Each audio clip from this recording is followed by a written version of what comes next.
Hello everyone, and welcome back to the second part of our genetics and evolution lecture. So in the first lecture we've discussed the Mendelian concepts.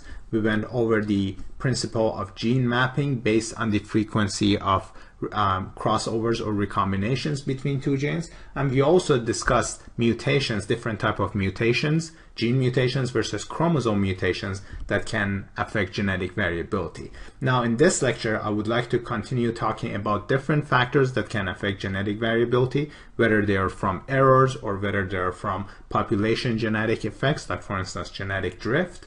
Talk about more analytical methods, like for instance Hardy-Weinberg Principle and test cross, and then finally go over the evolutionary concepts, like for instance natural selection, speciation, as well as the definition of evolutionary time. And then finally we will go over some practice questions before we conclude this video. So continuing on with factors that can affect genetic variability. One other factor that can cause genetic variability in offspring is error during meiosis, and this type of error that is referred to as non-disjunction is from failure of either the homologous chromosomes or the sister chromatids to separate properly from each other during meiosis. So if you recall, we mentioned how during prophase we have homologous chromosomes being lined up. And then during meiosis 1, what happens is that these homologous chromosomes will separate from each other, and then during meiosis 2, the sister chromatids will separate from each other. Okay? Now if there is error, and for instance, in meiosis 1, instead of separating the two homologous chromosomes, they both go to one side. That would be an example of non-disjunction. Or let's say meiosis 1 happens properly, but then during meiosis 2, one half of the sister chromatids separate properly, but then the other half all segregate together. That would be another example of non-disjunction. And it would be problematic because presence of an extra chromosome can cause different problems. Like for instance, Down syndrome, which is from presence of 3 copies of chromosome 21. So that would be problematic. So here I've shown you that there could be 2 types of non-disjunction. The first one that happens during meiosis 1. So these 2 cells that have no chromosome 21 at all. So here let's talk about Down syndrome, for instance.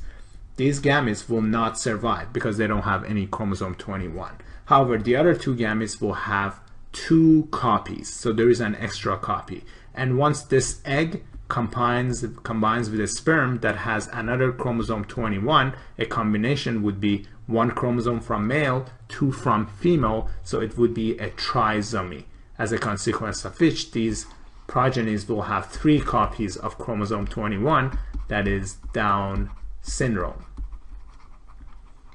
Another way of having non-disjunction is during meiosis 2. So during meiosis 1, here you can see that homologous chromosomes have properly segregated from each other. Here on this half, also sister chromatids properly segregated. So these eggs will yield normal progenies. However, on the other side, there was a non-disjunction. So half of these gametes will be non-viable because they don't have any chromosome, and the other half, since they have an extra copy, once they are combined with the sperm, they would give rise to 3 copies of chromosome 21. So this gamete, if it yields a progeny, that would be an example of Down syndrome.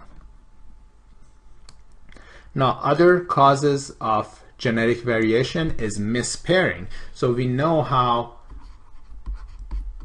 set. So that's my memory aid that I've shown you in our reproduction and mitosis and meiosis video. So we discussed how we have purines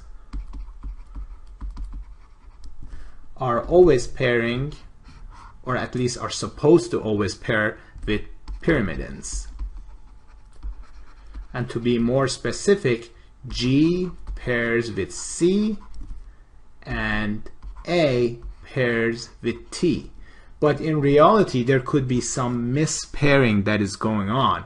And for instance, a purine pair with another purine, like for instance, we could have AA pairing, or there could be G pairing. So these are examples of aberrant pairing. Alternatively, we could have aberrant pairing between purine and pyrimidine. Like for instance, A could pair with C, and that would be again another mispairing that could change the content of our DNA. And this mispairing event happens during DNA replication where a wrong nucleotide is being incorporated. Now, we could have a perfect DNA, but then the protein products could still be defective or have problem. And the reason for that is that DNA transfers its genetic material to RNA through the transcription process. And then RNA through the translation process with the help of the ribosomes and tRNA yields protein.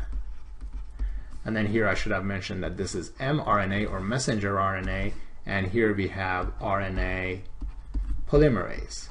Now, these processes are not perfect. There is a chance of an error. In fact, there is a chance of one error in every 10 to the power 4 to 10 to the power 5 transcription event. Or with the translation, there is one chance of one error in every 10 to the power 4 translation event. So we could still have a protein that have a different function from what the DNA was intending to code. All right, so these are examples of transcription and translation error.